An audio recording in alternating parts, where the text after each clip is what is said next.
Le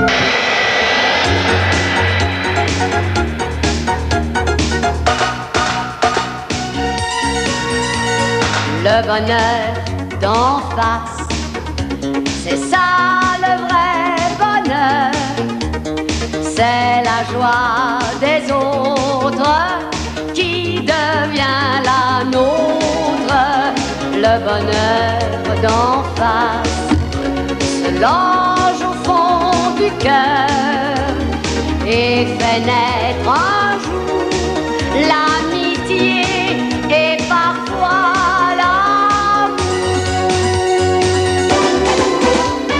le bonheur d'en face, c'est ça le vrai bonheur. C'est la joie des autres qui devient la nôtre. Le bonheur d'en face se longe au fond du cœur et fait naître un jour l'amitié et parfois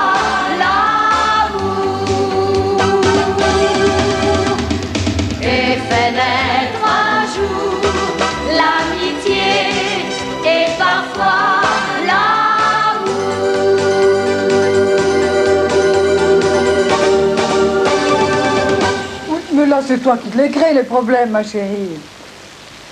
Ah, si seulement je pouvais t'aider vraiment, je m'en veux de ne pas être auprès de toi.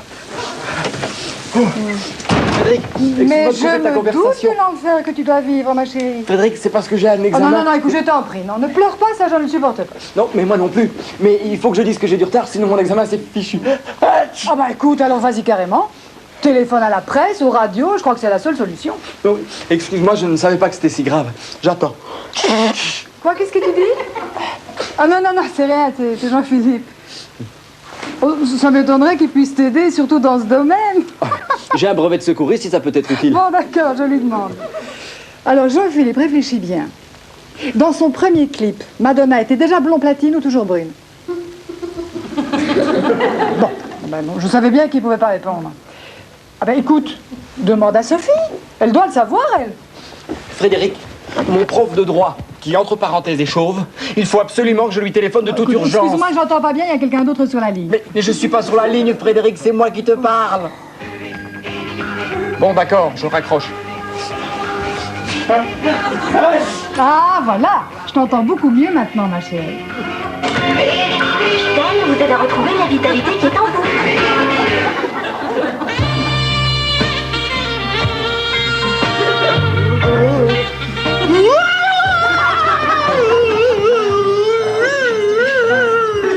Je soigne, je caresse, je cajole. Il en vaut la peine, vous ne trouvez pas? Mais puis on ne serait plus bas. Nous savons des femmes folles de leur corps. Alors, Tu pourrais pas baisser un peu le son? envie de caresser, vous aussi? J'aime bien être pris par l'ambiance. De l'ambiance pour des pubs. Bah oui, c'est le meilleur moment des programmes. Ça pullule de jolies filles. Cacahuètes? Non, merci. Tu sais, à la télévision, il y a d'autres moments très intéressants. Ah oui, quoi? Apostrophe, par exemple. Apostrophe. Mais moi, pour regarder la télévision, tu vois, il me faut une motivation. Et alors, les jambes de Bernard Pivot, je suis pas fan. Ça vous dirait de faire ça avec moi? Un coup à l'envers, un coup à l'endroit. Qu'est-ce qu'elle vend, la fille en déshabillé, là? Vos nerfs sont Une marque de lait, là. Bah, je vois pas pourquoi elle est en déshabillé. Parce que ça doit vouloir dire qu'avec elle, on n'a pas envie de compter les moutons.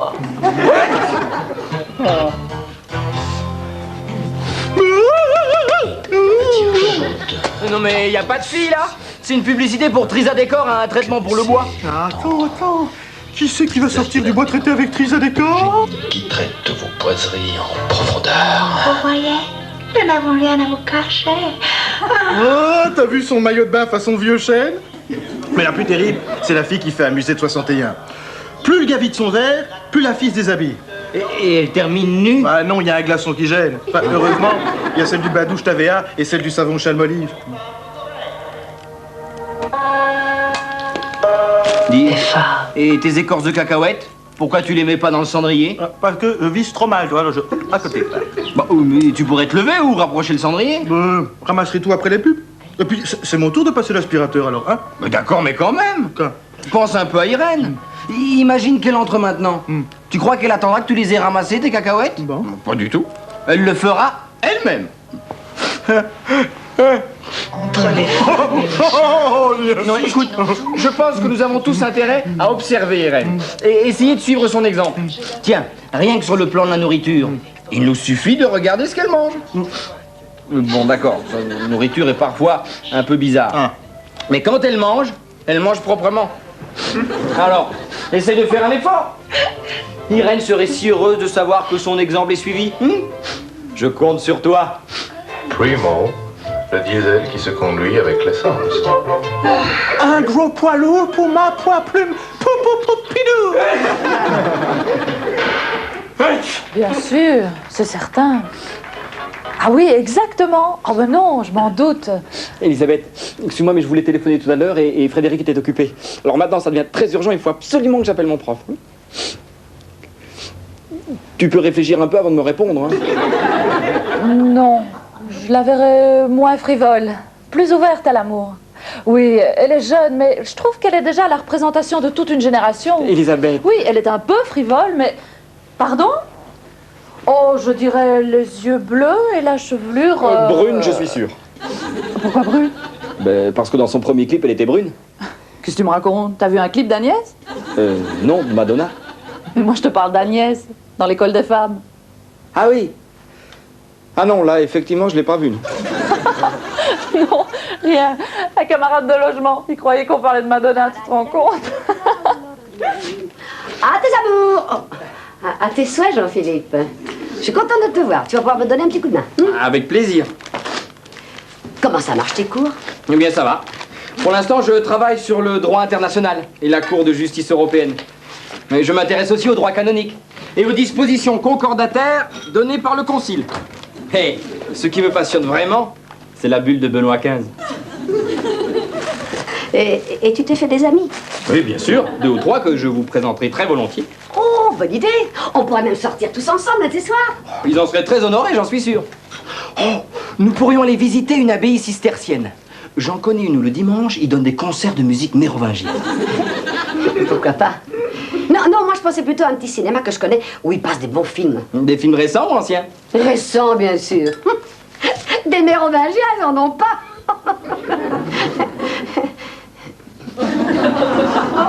On pourrait aussi inviter les filles au restaurant. Vous avez envie de passer la soirée avec 2 cabines téléphoniques? Dis donc, toi, tu serais pas en train de me faire une petite déprime? Non, ce n'est rien, une petite contrariété passagère.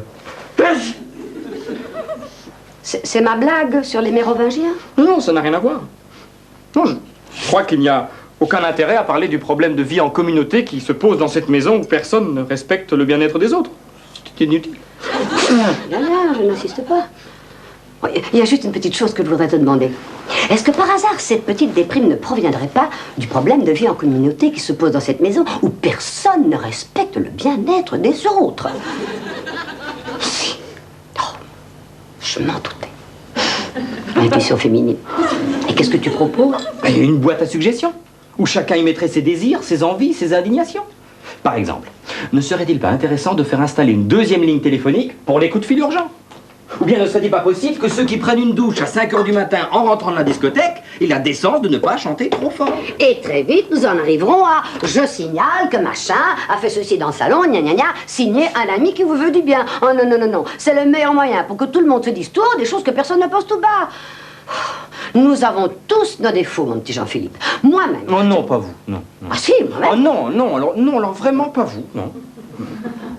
Un petit, quand même. Un petit? Mais non, enfin, vous êtes la probité, l'intégrité, l'honnêteté même. Alors, je ne permettrai à personne de remettre cela en doute. Ben, écoute, si tu insistes, je veux bien croire que je suis... comment dis-tu? La probité, l'intégrité, l'honnêteté. Ah, on ne s'en lasse pas. Oui, mais tout ceci n'arrange pas tes rapports avec les autres. Non, je crois que tu dois en discuter avec eux de vive voix. Et puis, pour quelqu'un qui, comme toi, se destine à une carrière de diplomate, je pense qu'il y a là une excellente matière à exercice. Tu les prends en tête à tête, hein, et tu leur dis ce qui ne va pas. Vous croyez que je peux? Mais bien sûr. Et comme dit mon ami Jung Futu dans son livre... Qui ça? Jung Futu, c'est un poète. Celui qui parle clair comme l'eau du ruisseau deviendra un grand fleuve dont la parole sera bue de tous. Oh, merci, je vais essayer. Encore faut-il qu'elle soit potable et qu'ils aient soif. Ça, c'était écrit en tout petit. Je suis un petit ruisseau d'eau claire. Je suis un petit ruisseau d'eau claire. Je suis un petit ruisseau d'eau claire. Suis-je un petit ruisseau d'eau claire? Je suis un petit ruisseau d'eau claire. Frédéric, est-ce que je peux me permettre de téléphoner, s'il te plaît? Bien sûr que je lui ai dit, mais il prétend que la robe ne va pas avec le gilet. Mais non, j'y suis. Parce que sinon, je lui prêterai ma robe mauve. Mais têtue comme elle la mettra pas. Je ne suis pas un petit ruisseau d'eau claire. Frédéric, je dois appeler mon professeur. Et j'espère que tu me comprendras si je te demande de raccrocher immédiatement. Tu excuseras la brutalité de ce langage, mais je pense que la véhémence que tu as pu ressentir dans mon discours était nécessaire pour te faire comprendre le bien fondé et l'urgence de ma demande. Mais je ne voudrais surtout pas que cette petite altercation soit source de conflit. Suis-je bête? Tu ne m'entends pas? Non, parce que je suis en train de te parler sérieusement, là. Mais évidemment, tu es au téléphone, alors je parle dans le vide. Je pourrais dire n'importe quoi, je ne sais pas moi, tagrapouette-pouette, ce serait du pareil au même. Zim boum tralala, soin. Tu ne me comprends pas. Frédéric, rique. Riquet a-t-il une oup? Est-ce que les vaches ont des ailes? Est-ce que les moutons ont 5 petites papates? Il faut vraiment que je te réponde. Hein? Non. Ah bon? T'es sûr que ça va, Jean-Philippe? Hein? Oui. Ah oui, je passais. Je vais prendre une douche et je reviens. Des fois qu'on... sait jamais, hein. Serment fallacieux, salutaire contrainte, que la force accepta et crainte que m'imposa. J'ai tout bon, mais pas dans l'ordre. Que m'imposa la force et qu'accepta ma crainte. Heureux déguisement d'un immortel courroux, 20 fantômes d'état, évanouissez-vous.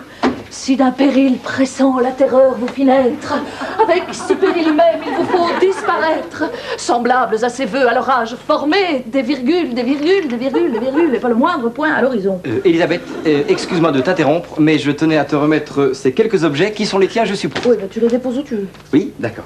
Mais j'aimerais aussi que nous ayons une petite conversation, toi et moi. Écoute, j'ai beaucoup de boulot pour le moment, alors si tu pouvais attendre la fin de ma tirade. Oui, bien sûr. Et vous, qu'avec tant d'art, cette feinte à voiler, recours des impuissants, haine dissimulée, digne vertu des rois, noble secret de cour, éclatez! Il est temps, et voici notre jour. Je m'arrête parce que j'ai le souffle trop court. C'est pas dans le texte. Je suis à court de souffle. Essoufflée, donc je m'arrête. C'est moi, Elisabeth, qui le dit. Oh, pardon, j'étais encore sous le charme. Tu connaissais? Mad Max, bien sûr.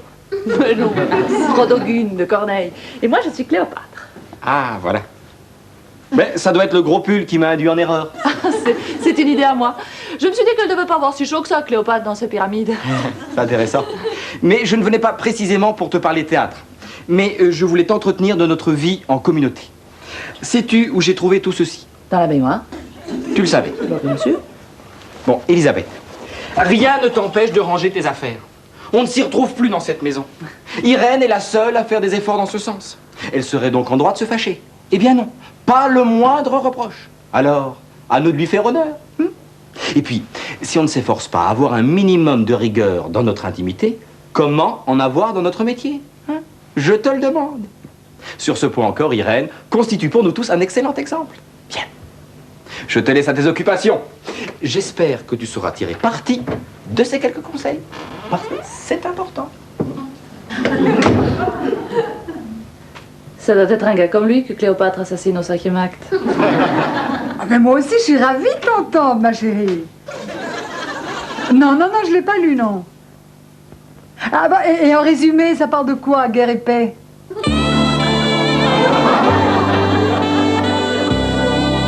Je pense par conséquent que ce n'est pas faux d'avoir essayé une approche plus diplomatique de chacun de mes camarades de pension qui rend aujourd'hui nos rapports plus difficiles. Rapports plus difficiles. J'ai un problème avec sa tournure de phrase. Je vais reprendre plus haut. Non. En résumé, ce qu'il nous reproche, c'est de pas être comme vous, voilà. En résumé, oui. Irène, comprenez qu'il est tout le temps derrière nous. Il critique le moindre faux pas. Il faut trouver une solution pour améliorer le rapport. C'est plus possible. Comme ça, je ne vivrai plus longtemps. Quoi? Avec quelqu'un comme Jean-Philippe, je veux dire. Je crois effectivement qu'il faut faire quelque chose. Sinon, la vie va vite devenir très insupportable. Je me demande si une thérapie de groupe lui ferait pas du bien. Je ne crois pas que ça convienne à Jean-Philippe. Ni au groupe. Et si on en parlait à sa mère? La dernière fois que je lui ai parlé, c'est quand il s'était pincé le doigt dans la porte. Et qu'elle est arrivée avec une ambulance. Et qu'elle a fait casser la porte par les pompiers. Non, écoutez, mes chéris, moi je vous adore. Mais mon planning d'aujourd'hui m'oblige à m'occuper de la cuisine et de la rude tâche du repas. Alors je serais très contente si vous régliez ce petit problème entre vous. Hein? Mais qu'est-ce que vous faites? On s'occupe de la rude tâche et on vous laisse le petit problème. Mais pourquoi voulez-vous que Jean-Philippe m'écoute plus que vous? Mais parce qu'il ne jure que par vous, Irène. Il n'y a que vous, son modèle, qui puissiez le raisonner. Bon, puisque Jean-Philippe a tellement besoin de suivre un exemple, il n'y a qu'à essayer de lui faire changer de son point de vue. Un exemple n'est pas toujours bon à suivre. Je vais y réfléchir. Lecomte, deux hommes dotés d'une vitesse de bras exceptionnelle, tous deux en progrès à la Jean-Philippe, puis-je te proposer de baisser très légèrement le son du téléviseur afin que nous puissions écouter un petit peu de musique classique? Ah mais bien volontiers, je ne regardais que d'un œil. Je te remercie pour ta compréhension. Pauvre Jean-Philippe, tu avais besoin d'aide et tu ne le disais pas. Je vais me faire un plaisir de te donner un petit coup de main. Très chère Elisabeth, pourrais-tu me donner un conseil? Je ne te l'emprunte qu'un court instant. Tu trouves pas que t'en fais un peu beaucoup? Et encore, je n'arrive même pas à la cheville. Qu'est-ce que tu veux? Je cherchais un disque classique, mais il n'y en a pas. Bon, allez, je m'en occupe. Va l'aider. Ne trouves-tu pas, cher Jean-Philippe, que la disposition de ces rondes serviettes manque de cette symétrie élémentaire qui fait les belles tables? C'est possible. Avec ta permission, je vais corriger cette légère bévue. On a beau dire, mais pour le plaisir des yeux, rien de tel que la symétrie. Ah, voilà qui est mieux. Je te souhaite le bonsoir, Jean-Philippe. Et à vous aussi, mes amis. Tu es gentil. Moi aussi, je te souhaite de passer une excellente soirée. Tu trouves toujours que j'en fais trop? Chut. Quelle superbe idée! Cette exquise musique pour accompagner notre petit souper. Ah. Eh bien, il ne nous reste plus qu'à attendre la maîtresse de maison. Elle ne saurait tarder. Bien sûr, vous savez bien qu'Irène est toujours à l'heure. Oh mon Dieu, j'ai oublié de mettre des cartons pour désigner nos places. Mais nous n'en avons jamais mis. Oh ben, il faut un début à tout. Voyons, qui va s'asseoir où? Je suppose que si on a un carton rouge, on est privé de dessert.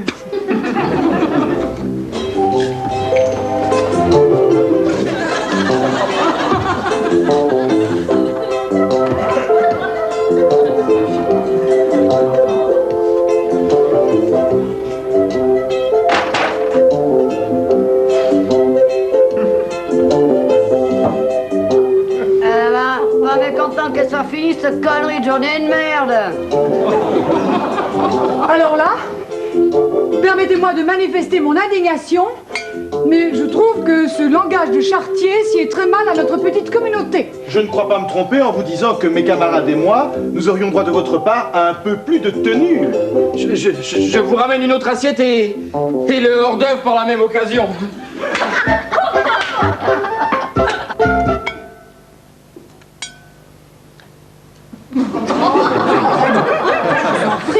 pouvez pas faire ça avec le couteau à viande, voyons. Bah, je sais, c'est vachement plus pratique avec un couteau à poisson, mais il y en a pas. Je crois qu'il est de mon devoir d'intervenir. Irène, votre comportement est tout à fait inadmissible. Quand on vit en groupe, il y a un minimum de règles à respecter, et vous semblez en oublier les plus élémentaires. Depuis votre arrivée dans cette pièce, nous nous contenons tous pour ne pas vous être désagréables. Mais vous, par contre, vous ne vous gênez pas pour nous agresser de toutes vos grossièretés qui... Oh, attends là, mon gars, hein. Je crois que tu oublies à qui tu causes. La mère Irène, elle va pas se laisser marcher sur les Charentaises par toi. Parce que s'il faut que je cause, je peux causer. Ça va peut-être intéresser cette demoiselle de savoir ce que Monsieur Robert pense d'elle. Frédéric, si elle n'était pas si bêcheuse, elle me plairait bien, Frédéric. Oh mon Dieu, je suis trahi. Mais non, voyons, c'est une très belle chose, l'amour. Avant de le consoler, attends la suite. Pour Elisabeth, c'est plus gratiné encore. Ah, celle-là. Faudrait pas qu'elle me le demande 2 fois pour que j'accepte. Hein, Robert?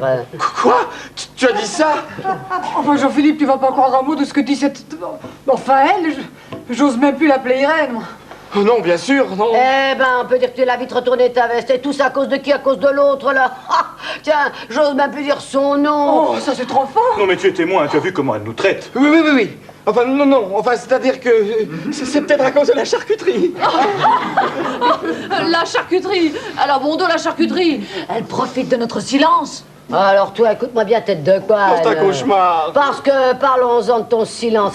Il y a de quoi se marrer. Tu veux que je leur raconte pourquoi t'es pas particulièrement silencieuse en certaines circonstances? Oh non, Irène, pas ça, je vous en prie. Comment que je vais pas le dire? Oh non, mais je vais me gêner. Non, ne le dites pas. Pourquoi? Tu étais au courant? Ah non, moi je suis au courant de rien du tout, mais je veux pas qu'elle le dise, c'est tout. Irène, nous pourrions certainement nous entendre. Bien sûr, avec une petite enveloppe remplie de gros billets, de la main à la main. Oh non, ça c'est trop fort. Jean-Philippe, fais quelque chose. Je sais pas, moi. Dis-lui ce que tu penses d'elle. Oui. Mais bien sûr. Arrêtez, Irène. De quoi? Le souffle de la rébellion? Une rébellion plutôt asthmatique. Trop, c'est trop, nous en avons assez. Nous en avons assez de votre agressivité. De votre sarcasme. De votre impolitesse. Calmez-vous. Tu t'y mets, toi aussi? Ah non, moi j'ai simplement dit calmez-vous. C'est déjà trop. Non, mais...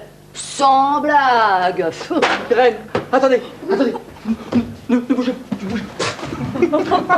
Alors là, C'est plus l'hameçon qu'il est en train d'avaler, toute la canne à pêche. Alors tu vas leur y dire à ce tas de ramassis de moins que rien que je leur claque le beignet quand ils veulent et que la mère Irène exige des excuses. Bon, mais peut-être que de votre côté, vous pourriez faire un petit pas vers eux, hein? Avec plaisir, le pas je vais le faire. Bien placé, direction les miches. On va leur y dire et rapido. Bon, d'accord, mais calmez-vous, je reviens. Alors Ben voilà, tout s'arrange. Oui, elle parle même de faire des beignets. Oh, elle cherche à nous amadouer avec des sucreries, c'est lamentable. Et des excuses, elle est d'accord pour nous faire des excuses tout de même. Ben, et comment? Elle serait très heureuse de partager des excuses avec vous. Comment ça, partager des excuses? Mais quel toupet! Tu peux lui dire que si elle ne rampe pas devant nous en se flagellant avec des tiges de rosier et en criant « Je m'en veux », tout est fini entre nous. Voilà, bon, alors ne bougez pas, je vais tout arranger. Qu'est-ce que vous voulez faire avec ça? Aplanir les problèmes. Alors, ils abdiquent? Oui, tout est réglé. Il propose même de faire un jeu de cache-cache. C'est amusant, non? Alors voilà, moi j'avais une petite idée pour qu'il ne vous trouve pas. Vous ramperiez par terre en vous flagellant avec des tiges de rosier, des petits rosiers, et en criant je m'en veux.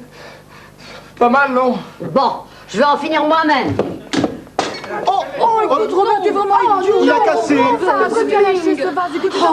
J'ai fait toute la muraille de Chine pour le trouver. Ah non, écoutez, moi jouer la comédie, ça va bien, mais là, c'est trop. Mais je l'avais dit, moi. Stop. Oh, il a exagéré. Stop. Oh là là. Alors là, vous avez dû bien rire de moi, hein?